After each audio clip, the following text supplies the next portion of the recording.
Hello friends, welcome back to my channel iconic chef. आज हम बनाएंगे बाज़ार जैसी खारी घर में ही बिल्कुल अलग तरीके से, बिल्कुल नए स्वाद के साथ में। और अगर आप खारी बाज़ार वाली जो घर में ही बना के तैयार कर लें फ्रेंड्स, और महीनों तक स्टोर करके उसको खा भी सकते हैं, तो बाज़ार से लाने की तो आपको ज़रूरत भी नहीं है। आप सोच भी नहीं सकते कि जो चीज़ बाज़ार में बनती है उसको हम घर में उसी स्वाद के साथ में और उसी टेक्सचर के साथ में बना सकते हैं। तो चलिए करते हैं मैं वीडियो को शुरू और बनाते हैं खारी, जो चाय के साथ में खाते हैं, नाश्ते में खाते हैं और सबको ही पसंद आती है, बच्चे हो चाहे बड़े हो।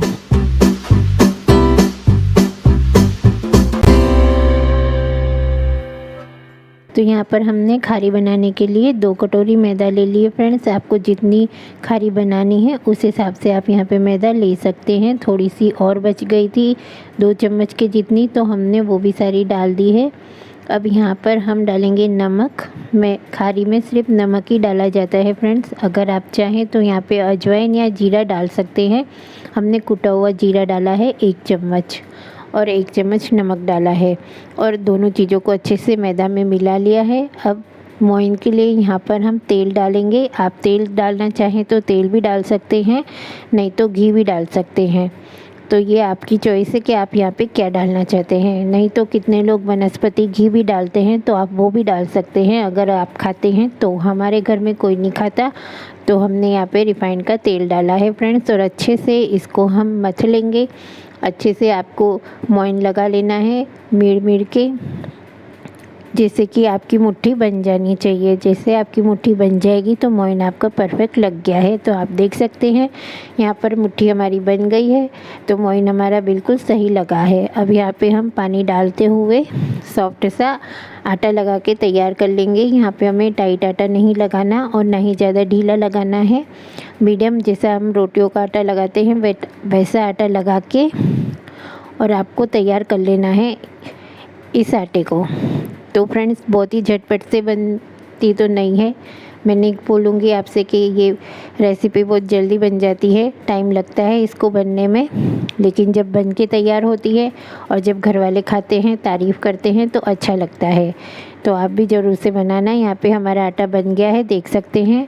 थोड़ा सा ऑयल लगा के हमने इसको कवर करके ढक के रख देना है आधा घंटे के लिए। आपके पास में जितना टाइम है उतने टाइम के लिए आप ढक के रख दीजिए, 1 से 1.5 घंटे के लिए या फिर कम से कम आधा घंटे के लिए। अब यहाँ पर हम साठा बनाएंगे या फिर आप बोल सकते हैं कि पेस्ट बनाएंगे। तो यहाँ पे हमने 4 चम्मच मैदा ले ली है और यहाँ पर हम तेल डालेंगे रिफाइंड का ही। आप चाहे तो यहाँ पे घी भी डाल सकते हैं, घी में भी इस साठे को तैयार कर सकते हैं। अब यहाँ पर आप देख सकते हैं कि अच्छे से हमारा पेस्ट बनके तैयार हो गया है।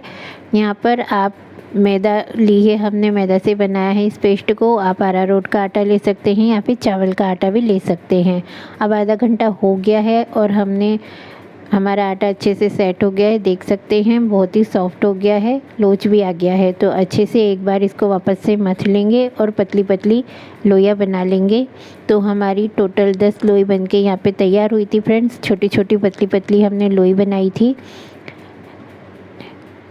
तो यहाँ पर खारी बनाने के लिए पतली पतली लोइयाँ ही बनानी रहती है, ज़्यादा मोटी बनाएंगे तो दिक्कत होगी। तो देख सकते हैं कि हमारी सारी लोइयाँ बनके रेडी हो गई हैं और ये टोटल 10 बनके तैयार हुई हैं। अब हम इस पे सूखा आटा लगाएंगे और चकले पे रख के इनको बेल लेंगे। तो बिल्कुल पतला पतला आपको बेलना है। जितनी पतली आप रोटी बनाएंगे उतनी ही अच्छी आपकी खारी बनके तैयार होगी। तो सूखा आटा लगाते जाइए और रोटी बनाते जाइए। तो हम यहाँ पे एक एक करके सारी रोटियों को बना लेंगे फ्रेंड्स। रेसिपी आपको अच्छी लगे तो लाइक करना, शेयर करना, चैनल को सब्सक्राइब करना। अब देख सकते हैं कि एक रोटी हमारी बनके तैयार हो गई है। नीचे हमने सूखा आटा लगाया है और इसके ऊपर हमने थाली पे रोटी रख दी है। अब दूसरी रोटी भी बन गई है। तो पहली वाली रोटी पे हमने सूखा आटा लगा के दूसरी रोटी भी इसके ऊपर रख दी है। तो इसी तरह से हमने यहाँ पे सारी रोटियाँ बना के तैयार कर ली है, आप देख सकते हैं। अब चकले पे हमने पहली रोटी रखी है और इस पे हम हमारा तैयार करा हुआ पेस्ट लगाएंगे। अच्छे से आप चाहे तो चम्मच से या ब्रश से फैला सकते हैं, लेकिन मुझे सही नहीं लगा फ्रेंड्स चम्मच से, अब ब्रश से फैलाना। मैंने हाथ से ही पूरी रोटी पे पेस्ट लगाया है, क्योंकि आधा पेस्ट तो ब्रश में ही चिपक जाता है, तो मैंने नहीं लगाया। तो आप देख सकते हैं कि अब हमने दूसरी रोटी रख दी है, उस पर भी हमें इसी तरह से पूरा पेस्ट लगा लेना है। अब यहाँ पर हम तीसरी रोटी रखेंगे, उस पर भी इसी तरह से हम पेस्ट लगा लेंगे। तो अच्छे से आपको ये प्रोसेस करना है। जब आप इसको करेंगे तभी आपकी खारी बहुत बढ़िया बनके तैयार होगी, एकदम कुरकुरी। अब आप देख सकते हैं कि हमने तीनों रोटियों पे अच्छे से पेस्ट लगा लिया है। तो यहाँ पर हम इसको फोल्ड करेंगे। पहले एक हिस्सा फोल्ड करेंगे, फिर पेस्ट लगाएंगे, फिर दूसरा हिस्सा फोल्ड करेंगे, फिर पेस्ट लगाएंगे। अब यहाँ पर हमारा ये लंबा रोल बनके तैयार हो गया है फ्रेंड्स, देख सकते हैं। तो इसे भी हमें चौकोर फोल्ड कर लेना है। आप देखिए कि मैंने किस तरह से फोल्ड किया है। दोनों तरफ से किनारियों को हमने फोल्ड करके ये हमारा चौकोर बनके तैयार हो गया। अब हमें इसको बेल लेना है। तो यहाँ पर मैंने चकला हटा दिया है फ्रेंड्स, और थाली पे बेला है, ताकि ये अच्छे से बेलाई में आए। और ये हमें थोड़ी बड़ी ही बेलनी है रोटी, तो हमने चकला हटा के थाली पे बेली है। तो आप देख सकते हैं कि मैंने पूरी चौकोर रोटी बना के तैयार कर ली है। आपको जितनी मोटाई रखनी है उस हिसाब से आप यहाँ पे बेल सकते हैं। मैंने इसकी थोड़ी सी मोटाई ज़्यादा ही रखी है, आधे इंच के जितनी। अब यहाँ पर हम 1-1 इंच की बराबर के पीसीस काट लेंगे। तो आपको जितने बड़े पीस काटने हैं उतने हिसाब से आप काट सकते हैं, 1 इंच, 2 इंच या फिर 1.5 इंच। तो हमने यहाँ पे 1 से 1.5 इंच माप के तो नहीं काटा है, ऐसे ही हमने अंदाजे से ही पीसीस काट लिए हैं। आप देख सकते हैं कि एक रोटी से मैंने 2 लाइनें बनाई है। अब यहाँ पर हमने तेल रख दिया फ्रेंड्स। आप तेल देख सकते हैं कि कितना कम गर्म है हमारा तेल। पीस डालने के बाद में भी हल्के हल्के से बबल आपको नज़र आ रहे हैं। तो आपको इसी तरह से तेल को रखना है, और इतने ही गरम तेल में आपको पीस डालने हैं। ये धीरे धीरे सीखेंगे, धीरे धीरे, जितनी लो फ्लेम पे ये सीखेंगे धीरे धीरे अपने आप ये फूलेंगे, और फूल के अपने आप नीचे से सीख जाएंगे और अपने आप ऊपर आ जाएंगे तैर के।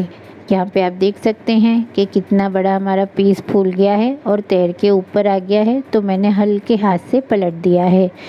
तो फ्रेंड्स आपको भी हल्के हाथ से ही पलटना है और हल्के हाथ से ही इनको सेकना है, क्योंकि ये बहुत ही सॉफ्ट होते हैं, तो इनका टूटने का डर रहता है। और कुछ खारी तो तेल में सीखते सीखते ही डबल हो, बीच में से 2 हिस्से हो जाते हैं। जैसे कि यहाँ पे आप देख सकते हैं कढ़ाई में कि 1-2 खारी हमारी बीच में से टूट गई है, खिल गई है। इतनी आराम से सेका है, उसके बाद भी ये बहुत ही नाजुक होती है, तो टूटने का डर रहता है फ्रेंड्स। और आपको तेल कम लगेगा, इसके लिए मैं आपको यहाँ पर एक ट्रिक बताती हूँ कि जब भी आप खारी बनाएं तो आप खारी को बनाकर और पंखे के नीचे 2 से 3 घंटे के लिए इनको सुखाने के लिए रख दीजिए। जब ये अच्छे से सूख जाएंगी उसके बाद आप इनको फ्राई कीजिए, तो आपकी खारी बहुत अच्छे से अंदर तक पूरी तरीके से सिक जाएंगी और आपका तेल भी बिल्कुल कम लगेगा। यहाँ पे मान लो आपका तेल बिल्कुल भी लगेगा ही नहीं, क्योंकि ये मैदा है, और जब हम मैदा को सुखा के सेकते हैं तो तेल बहुत कम लगता है। अब आप देख सकते हैं कि खारी हमारी सिक गई है बहुत अच्छे से, और कलर देखिए आप खारी का कितना बढ़िया आया है। हमने निकाल के प्लेट में भी रख दी है। तो इसी तरह से हमारा दूसरा बैच भी सिक के तैयार हो गया है फ्रेंड्स। और यहाँ पर मैंने कर दिए हैं सर्व, और बच्चे तो मेरे रुक ही नहीं पा रहे थे, उनको इतनी जल्दी लग रही थी खाने की कि पूछो ही मत। और यहाँ पे मैं आपको एक पीस दिखा रही हूँ कि कितना बढ़िया हमारी परतें खुली हैं और कितनी बढ़िया फूल के हमारी खारी तैयार हुई है। और ये देखिए कितनी बढ़िया एकदम कुरकुरी और एकदम सॉफ्ट एक एक परत खुल गई है। तोड़ के भी दिखा दी मैंने आपको। और यहाँ पर ये मेरी बेटी के लिए कि मम्मी मुझे खिलाओ, तो एक पीस मैंने चाय में डुबो के उसको खिला भी दिया। तो फ्रेंड्स आपके बच्चे भी रुक नहीं पाएंगे अगर आप इस तरह से बना के उनको खिलाएंगे, तो घर में सबको ही पसंद आएगी, बच्चे हों या बड़े हों, सभी बहुत प्यार से और चाव से खाएंगे इस नाश्ते को। और अगर आप मेहमानों को भी सर्व करेंगे तो भी वो आपकी तारीफ़ करे बिना नहीं मानेंगे। तो कैसी लगी फ्रेंड्स आपको हमारी ये खारी की बहुत ही सिंपल आसान रेसिपी। आप भी अपने घर में ज़रूर से बनाना इस तरह से। फिर आपसे नई रेसिपी मिलेंगे, तब तक बाय बाय।